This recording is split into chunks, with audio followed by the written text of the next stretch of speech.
नहाए धोए क्या बने, नहाए धोए क्या बने, जब मन में मैल समाए, जब मन में मैल समाए, मीन सदा जल में रहे, धोए बासना जाए। तो इसी दोहे के साथ आइए शुरू करते हैं आज का नया टॉपिक, जो हम बात करेंगे भौतिक विज्ञान कक्षा 10 में जो हम पढ़ रहे थे भौतिक विज्ञान की जो अगली श्रृंखला, उसी में देखते हैं। आज हम लोग पढ़ेंगे जो दर्पण से प्रतिबिंब बनना हमने पढ़ा था, उसके लिए चिन्ह परिपाटी। दर्पण के लिए चिन्ह परिपाटी, ठीक। दर्पण के लिए चिन्ह परिपाटी, यह कक्षा 10 के जो चैप्टर हम लोग पढ़ रहे हैं प्रकाश का परावर्तन और अपवर्तन, उसी का अगला हिस्सा है, ठीक। तो सबसे पहले चिन्ह परिपाटी समझने से पहले समझिए, आपने कोऑर्डिनेट ज्योमेट्री पढ़ा होगा, यानी कि निर्देशांक ज्यामिति। उसमें यह वाला अक्ष यक्स यक्स डैश कहलाता है, यह वाला अक्ष वाई वाई डैश कहलाता है। और आपको पता होगा कि यहाँ पे अगर हम जीरो मान लें तो यहाँ पे यह मूल बिंदु होता ही है। और इसके बाद इधर वाला सब क्या होता है, धनात्मक। इधर वाला सब क्या होता है, ऋणात्मक। ऊपर वाला सब क्या होता है, धनात्मक। नीचे वाला क्या होता है, ऋणात्मक, ठीक।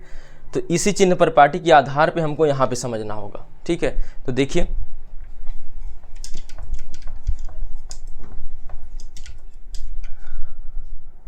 तो सबसे पहले आइए देखते हैं अवतल दर्पण।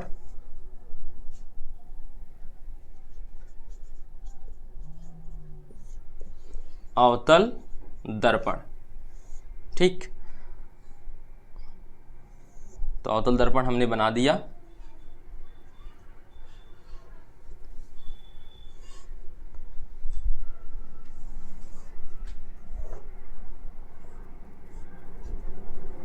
एक मिनट, उधर बनाते हैं।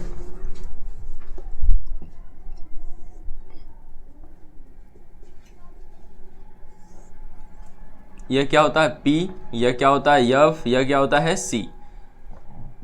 इधर आ गए, ठीक।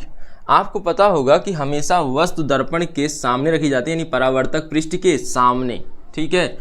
वस्तु हमेशा यहां रहती है, ठीक। तो अब आप खुद बताइए, सबसे पहले अगर हम एक चीज और जान लीजिए, U का मतलब होगा वस्तु की दूरी, V का मतलब होगा प्रतिबिंब की दूरी,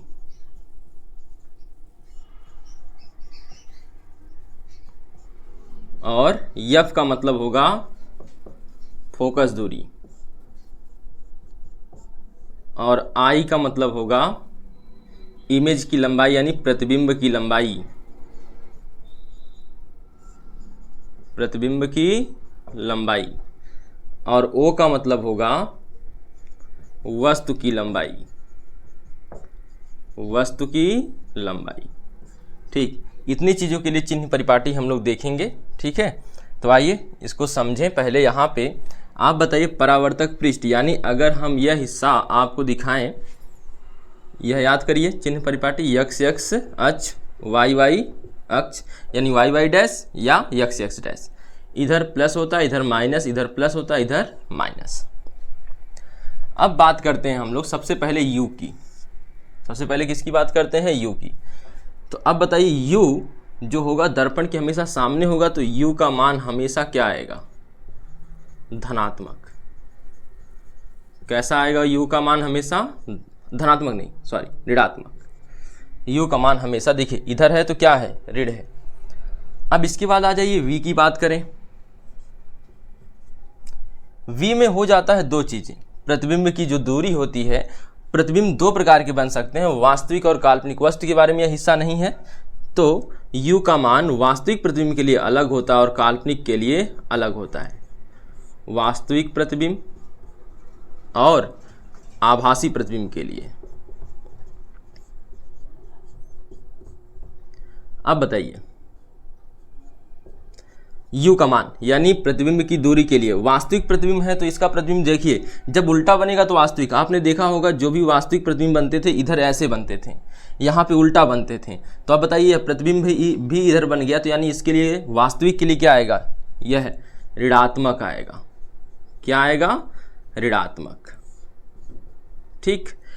अगर आभासी प्रतिबिंब है तो आपने छठवीं जो स्थिति देखी थी अवतल दर्पण के लिए, यहाँ पे प्रतिबिंब बना था और आपने देखा रहा होगा कि यहाँ पे ऐसे डॉट लाइन से बनाया गया था। तो यह कैसा प्रतिबिंब था? आभासी। आभासी हमेशा सीधा बनता है, और यह उल्टा है तो यह कैसा है? वास्तविक। ठीक, तो वास्तविक प्रतिबिंब और यह है आभासी प्रतिबिंब। ठीक है, तो अगर हम आभासी प्रतिबिंब की बात करें तो इधर बन गया, तो इधर वाला चिन्ह क्या होता है? प्लस होता है। तो यानी कि यह हो गया धनात्मक। ठीक, यह हो गया धनात्मक। अगर यू वी एफ की बात कर ली तो अब आ जाते हैं फोकस पर। अब बताइए फोकस दूरी क्या होती है? फोकस दूरी क्या होगी? फोकस दूरी देखिए, यही दूरी फोकस दूरी कहलाती है। यह दूरी फोकस दूरी कहलाती है। अब इस दूरी की बात करें तो बताइए, यह वाला जो है हिस्सा P से इधर ही है, यानी ऋणात्मक की तरफ है। आपको यही मान के चलना है, यह P है, इसके इधर का हिस्सा यह वाला हिस्सा हो गया, इधर के जो धनात्मक वाला हिस्सा है वह P के बाद का हिस्सा हो गया। तो अब बताइए यह P इधर ही है, तो यहाँ पे भी क्या होगा? यह का मान ऋणात्मक। कैसा होगा? ऋणात्मक। ठीक, इतना समझ में आया। अब आ जाते हैं आई के लिए। आई मतलब क्या है? प्रतिबिंब की लंबाई। प्रतिबिंब की लंबाई सबसे पहले वो देख लीजिए, वस्तु की लंबाई। वस्तु की लंबाई, आप देखिए वस्तु को हमेशा सीधा रखा गया है। सीधा मतलब ऊपर की तरफ जा रहा है। जब ऊपर की तरफ जा रहा है तो कौन सा चिन्ह आएगा? प्लस आएगा। तो देखिए यहाँ पे हो गया प्लस, धनात्मक। वस्तु की लंबाई हमेशा, क्योंकि आप वस्तु को हमेशा सीधा ही रखेंगे तो वस्तु का जो मान होगा वह धनात्मक होगा। वस्तु की लंबाई का जो माप होगा वह धनात्मक होगा। अब आ जाते हैं आई पर। आपको पता है कि आई के बारे में जब भी जिक्र होगा तो दो चीज़ों का जिक्र होगा, एक वास्तविक का, एक आभासी का। अगर वास्तविक प्रतिबिंब है तो क्या होगा, और यदि आभासी प्रतिबिंब है तो क्या होगा? देखिए आसान सा है। अब बताइए वास्तविक प्रतिबिंब नीचे की तरफ जाके बनता है, यानी उल्टा बनता है। उल्टा बनता है तो क्या होगा? चिन्ह यहाँ पे होता है, देखिए नीचे की तरफ जाने पर ऋण हो जाता है, तो यहाँ पे क्या हो जाएगा? ऋणात्मक। ठीक, अब आभासी प्रतिबिंब की बात करें तो आभासी देखिए इधर बनता है सीधा, आभासी सीधा जाके बनता है। इसका क्या हो जाएगा? तब ऊपर जाके बनेगा तो धनात्मक। तो आभासी के लिए क्या आएगा? धनात्मक। ठीक है, तो यह देख लेंगे आप लोग। यह हो गई चिन्ह परिपाटी अवतल दर्पण के लिए। यह किसके लिए हो गई? अवतल दर्पण के लिए चिन्ह परिपाटी। अगर हम बात करें, इसको एक बार देख लीजिए और उतार लीजिए, इसके बाद हम बात करेंगे उत्तल दर्पण के लिए चिन्ह परिपाटी। तो आइए अब देखते हैं उत्तल दर्पण के लिए चिन्ह परिपाटी। अब यू वी एफ को और आई और ओ को लिखना तो नहीं पड़ेगा ना, कि यह कौन सी चीज़ है, कौन सी दूरी है, कौन सी लंबाई है। तो अब आप लोग समझ लेंगे, नहीं तो वीडियो को बैक करके देख लेंगे। तो देखिए अब उत्तल दर्पण के लिए, यह देखिए पहले उत्तल दर्पण है, यह P यहाँ हो जाता है, इसका F और C इधर आ जाता है। और एक मैं चित्र बना लेता हूँ निर्देशांक का। यहाँ पे क्या होता है? प्लस, यहाँ माइनस, यहाँ प्लस, यहाँ माइनस। ठीक, तो अब देखिए वस्तु हमेशा सीधी रखी जाती है, तो वस्तु, और आपको पता है कि उत्तल दर्पण द्वारा प्रतिबिंब हमेशा आभासी बनता है। तो यहाँ पे देखिएगा आभासी प्रतिबिंब, आभासी प्रतिबिंब। ठीक है, अब ध्यान दीजिएगा इसके लिए। अब मैं यू वी एफ नाम नहीं लिख रहा हूँ, क्या होगा अब आप समझ लेंगे। तो सबसे पहले देखेंगे यू के लिए। ठीक, यू क्या होगा? यू क्या होगा बताइए? वस्तु हमेशा इधर रखी जाती है तो यू का मान कैसा होगा? ऋणात्मक होगा। देखिए यू का मान कैसा होगा? ऋणात्मक। ठीक, अब आ जाते हैं वी पर। यू के लिए देखिए बार बार बोल रहे हैं कि क्या होगा? यू के लिए चाहे दर्पण हो, चाहे लेंस हो, चाहे अवतल हो, चाहे उत्तल हो, यू का मान यही रहता है। ठीक है, अब यहाँ देखेंगे प्रतिबिंब दो प्रकार के बन सकते हैं, वास्तविक, और यह स्थिति यू के साथ नहीं होती है। प्रतिबिंब वास्तविक भी बन सकता है और आभासी भी बन सकता है। तो वास्तविक प्रतिबिंब और आभासी प्रतिबिंब। तो वास्तविक प्रतिबिंब के लिए v का मान क्या होगा, यानी प्रतिबिंब की दूरी क्या होगी, तो यह बताइए आप। वास्तविक प्रतिबिंब यहाँ पे बनता ही नहीं है, उत्तल दर्पण से वास्तविक प्रतिबिंब बनता ही नहीं। यहाँ पे लिख लेंगे उत्तल दर्पण, ठीक है।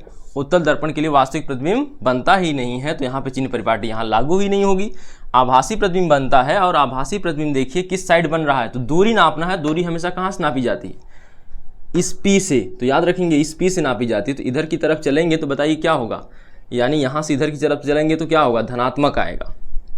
तो यह हो गया धनात्मक, ठीक। अब आ जाएंगे यफ का मान।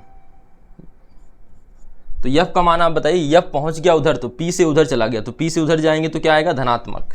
तो यफ का मान उत्तल दर्पण के लिए होता है धनात्मक, यानी यहाँ पे चिन्ह क्या लगा देंगे, धन। अब इसके बाद यफ के बाद आ जाता है आपका O का मान। अब O में भी देखिए, जैसे U के लिए यानी प्रतिबिंब की दूरी के लिए कुछ नहीं था वास्तविक और आभासी, वैसे ही वस्तु की लंबाई के लिए ना वास्तविक ना आभासी, सीधा रखा जाता है प्रतिबिंब, ठीक है। तो लंबाई ऊपर की तरफ जा रही, तो ऊपर की तरफ देखिए धन आता है, तो यहाँ पे हो जाएगा धनात्मक। क्या हो जाएगा, धनात्मक। और इसके बाद आ जाएंगे I पर। I मतलब होता है प्रतिबिंब। प्रतिबिंब दो प्रकार का बन सकता है, वास्तविक प्रतिबिंब बन सकता है और आभासी प्रतिबिंब बन सकता है। अब बताइए, अभी यहाँ पे लिखे हैं वास्तविक प्रतिबिंब इसमें बनता ही नहीं है, तो इसकी लंबाई कहाँ से आएगी, आएगी ही नहीं। इसके बाद यहाँ पे देखेंगे आभासी प्रतिबिंब। आभासी प्रतिबिंब बनता है, लेकिन अब देखिए जो आभासी प्रतिबिंब बनेगा वह किस साइड बन रहा है, मतलब किस, ऊपर की तरफ या नीचे की तरफ। आभासी हमेशा सीधा बनता है तो ऊपर जाता है, तो ऊपर जाएगा, देखिए तो क्या आएगा, धन आएगा यहाँ पे, यानी चिन्ह का मान हो जाएगा धनात्मक, ठीक। यहाँ पे हम कर लेंगे कोष्टक में प्लस। तो यह रहा उत्तल दर्पण के लिए चिन्ह परिपाटी। अब आइए देख लेते हैं एक बार सबको रिवाइज, तो एक बार इसको नोट कर लीजिए, ठीक। तो आइए अब सभी को एक साथ समराइज कर लेते हैं।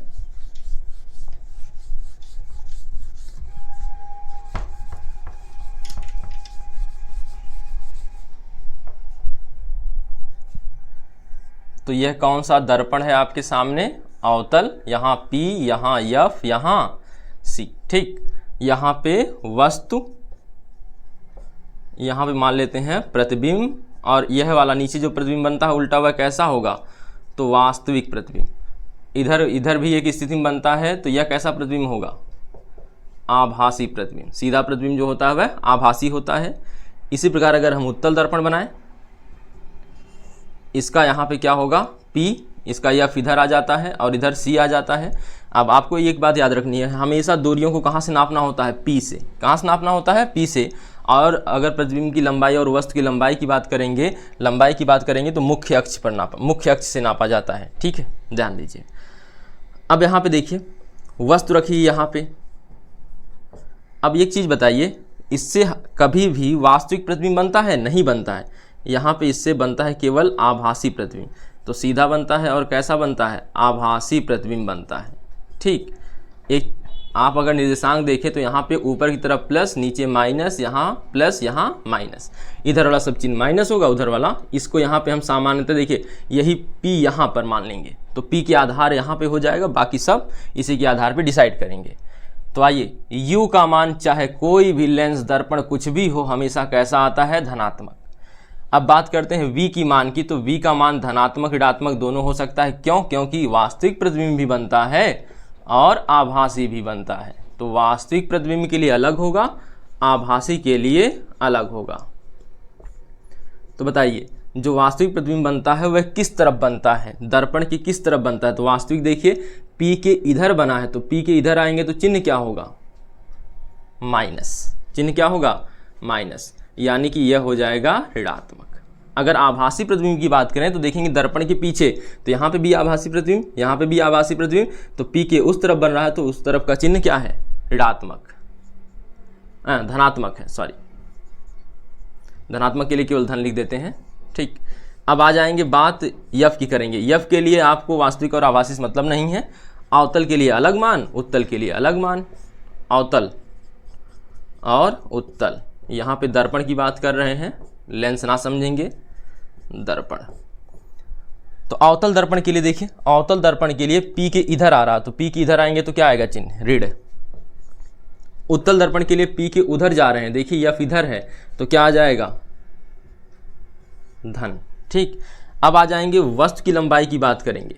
वस्तु की लंबाई, वस्तु को हमेशा देखिए सीधा ऊपर की तरफ ले जाया जाता है ना, तो सीधा ऊपर की तरफ रखा जा रहा है, तो बताइए ऊपर की तरफ जा रहे हैं तो चिन्ह क्या होगा धनात्मक। तो वस्तु की लंबाई हमेशा क्या रहेगी धनात्मक रहेगी, तो यानी यहाँ पे क्या रखेंगे पॉजिटिव यानी प्लस। इसके बाद आएंगे आई पर। आई में भी फिर दो हिस्सा हो जाता क्योंकि प्रतिबिंब दो प्रकार के हो सकते हैं, वास्तविक प्रतिबिंब और आभासी प्रतिबिंब। ठीक, अगर हम बात करें वास्तविक प्रतिबिंब की तो वास्तविक प्रतिबिंब कैसा बनता है, मतलब वास्तविक प्रतिबिंब तो वास्तविक ही होगा। वास्तविक प्रतिबिंब ऊपर जाता है कि नीचे जाता है, लंबाई की बात करना है तो लंबाई देखिए, लंबाई वास्तविक प्रतिबिंब की नीचे जा रही, तो नीचे देखेंगे तो क्या है माइनस है, तो यहाँ ऋणात्मक हो गया। अब आई वास्तविक प्रतिबिंब की बात करें तो वास्तविक प्रतिबिंब की लंबाई किधर जाती है ऊपर, वास्तविक नहीं आभासी की कहाँ जाती है ऊपर की तरफ, और ऊपर की तरफ क्या हो जाएगा धन। ठीक, यह देखिए आपको केवल इतना ही याद रखना है, और यह याद रखना है ऑलवेज, चाहे लेंस हो चाहे दर्पण, ठीक, चाहे अवतल हो चाहे उत्तल, यह आप केवल इतना याद रख लीजिए। यह है महा मोस्ट इम्पॉर्टेंट है, इसको याद करना बहुत ज़रूरी है क्योंकि अब जितने भी न्यूमेरिकल्स आएंगे सब इसी पर लगेंगे और हम यू वी एफ में संबंध और एफ और आर में संबंध स्थापित करेंगे तो इनका प्रयोग किया जाएगा। ठीक है, तो यह देख लीजिएगा, आप दोहरा लीजिएगा, पढ़ लीजिएगा, और फिर अगले वीडियो में मिलेंगे हम लोग एफ और आर में संबंध, यू वी एफ में संबंध के साथ। और तब तक के लिए धन्यवाद। ठीक।